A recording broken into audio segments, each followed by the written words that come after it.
राम राम बहनों, आज होली अष्टमी है। अहोई माता सभी माताओं, बहनों और बेटियों को बहुत बहुत अहोई माता की शुभकामनाएं। हम सुनेंगे अहोई माता की कहानी। प्राचीन समय की बात है। एक नगर में एक साहूकार रहता था। उसके 7 बेटे और बहुएं थी और एक बेटी थी। सभी भाभियाँ और वो ननद मिलकर के खदान से मिट्टी लेने के लिए गए। कार्तिक महीने की चतुर्थी, करवा चौथ के बाद जो सप्तमी और अष्टमी आती है, किसी भी एक दिन अहोई माता का व्रत रखा जाता है। तो उस दिन वो मिट्टी लेने के लिए गई। ननद ने जैसे ही फावड़ा मिट्टी खोदने के लिए चलाया, शव माता वहाँ रहती थी और उसके बच्चे थे मिट्टी में, वो फावड़े से मर गए।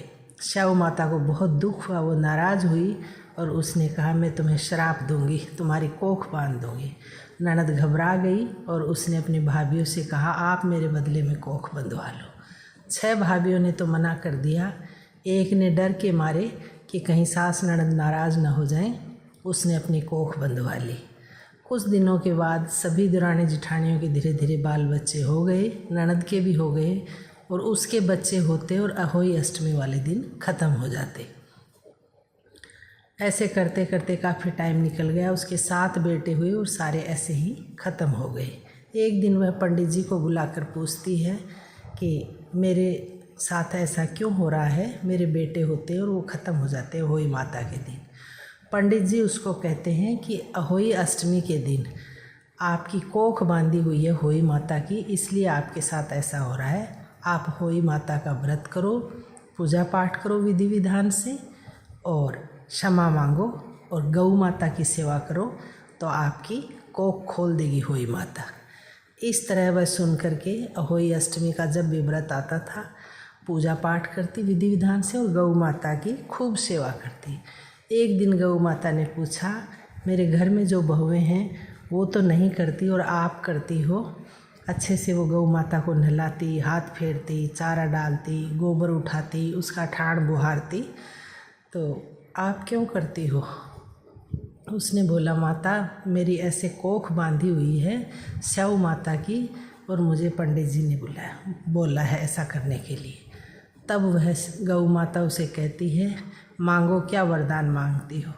वो कहती है, शव माता आपकी सहेली हैं, आप उनके पास मुझे ले चलिए। गौ माता उनके साथ जाती है। थोड़ी दूर जाने पे एक पेड़ आता है, उसके नीचे छाया में गौ माता बैठ जाती है।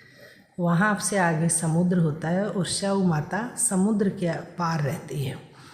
वहाँ थोड़ी देर बैठने के बाद देखते हैं कि ऊपर हंस पंखड़ी के बच्चे हैं घोंसले में और सांप उनको खाने के लिए पेड़ पे चढ़ रहा है। वह दौड़ के सांप को वहाँ से हटा देती है, भगा देती है और उसके बच्चों को बचा लेती है। हंस पंखड़ी जब आकर के ये सब देखती है तो बताती है साहूकार की बहू कि आपके बच्चों को ऐसे सांप काटने जा रहा था, मैंने बचा लिया। हंस पंखड़ी बहुत खुश होती है। वो कहती है, मांगो, क्या वरदान मांगते हो? वो कहती है, शव माता समुद्र पार रहती है और गौ माता आगे जा नहीं सकती, आप मुझे वहाँ पहुँचा दो।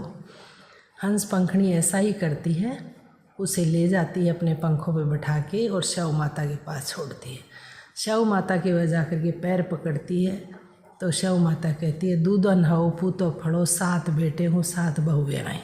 वो कहती है, माता आप जो आशीर्वाद दे रही हैं ऐसा ही हो, लेकिन मेरे तो एक भी नहीं है। शव माता कहती है, ऐसा ही होगा आपके। तब वह पैर पकड़ लेती है कि माँ आपने वचन दिया, अब आप वचन से मुकरना मत। मेरी कोख आपके पास बंधी हुई है। कई सालों पहले ऐसे खदान से हम मिट्टी लेने गए थे ननद भौजाई, और ननद के हाथ से आपके बच्चों की मृत्यु हुई थी। आपने मुझे श्राप दिया था क्योंकि ननद के बदले मैंने कोख बंधवाई थी। मुझे ज्ञान नहीं था माता। मेरे 7 बेटे हुए और 7वां अहोई अष्टमी वाले दिन ख़त्म हो जाते हैं। माता मेरी भी कोख खोल दीजिए, मैं भी बच्चों की लालसा रखती हूँ। ऐसा सुनते ही शव माता कहती है, आपने तो मुझे ठग लिया, लेकिन मैंने वचन दिया है इसलिए मैं वचन से मुकर नहीं पाऊँगी, और आशीर्वाद देकर उसको भेज देती है। वह हंस पंखड़ी के साथ वापस आ जाती है। हंस पंखड़ी का धन्यवाद करती है और घर आ जाती है। वह धीरे धीरे देखती है उसके सारे बेटे जीवित हो जाते हैं और वह अहोई माता का ऐसे ही व्रत पूजा विधि विधान से करती रहती है। कुछ सालों बाद बेटों की शादी होती है, बहुएं आती हैं और खुशी खुशी वो पूरे नगर में ढिंढोरा पिटवाती है कि अहोई अष्टमी का व्रत जिनके पुत्र हो वो भी करें, जिनके पुत्र की शादी हुई हो वो भी करें, जिनके पुत्री है वो भी करें और जिनके बाल बच्चे नहीं हैं वो भी करें। हे अहोई अष्टमी माता, जैसे उसको आशीर्वाद दिया, उसके बच्चों को बचाया, ऐसे सब की कोख खोलना, सबके बच्चों को बचाना। जय हो अहोई माता की। अहोई माता के साथ गणेश जी महाराज की कथा सुनने का विधान भी है, तो सुनिए, मैं आपको छोटी सी गणेश जी महाराज की एक कथा सुनाती हूँ। एक बार एक मेंढक और मेंढकी रहते थे तालाब में। मेंढकी हमेशा महाराज गणेश जी बोलती थी, विनायक जी महाराज, विनायक जी महाराज। मेंढक इस बात से चिढ़ता था कि तू पराये पुरुष का नाम क्यों लेती है। मेंढकी कहती थी, वो भगवान हैं, देवों में देव, प्रथम देव गणेश जी हैं, मैं उनका स्मरण करती हूँ, वो पराये पुरुष नहीं हैं। लेकिन मेंढक था, वो चिढ़ता था। थोड़े दिन बाद देखते हैं कि कोई व्यक्ति पानी लेने के लिए आता है वहाँ पे नदी में से, और पतीला पानी का भर के ले जाता है। मेंढक मेंढकी उन दोनों उस पानी में आ जाते हैं। उसे पानी गर्म करना होता है नहाने के लिए। वो पतीला गैस चूल्हे पे चढ़ा देता है।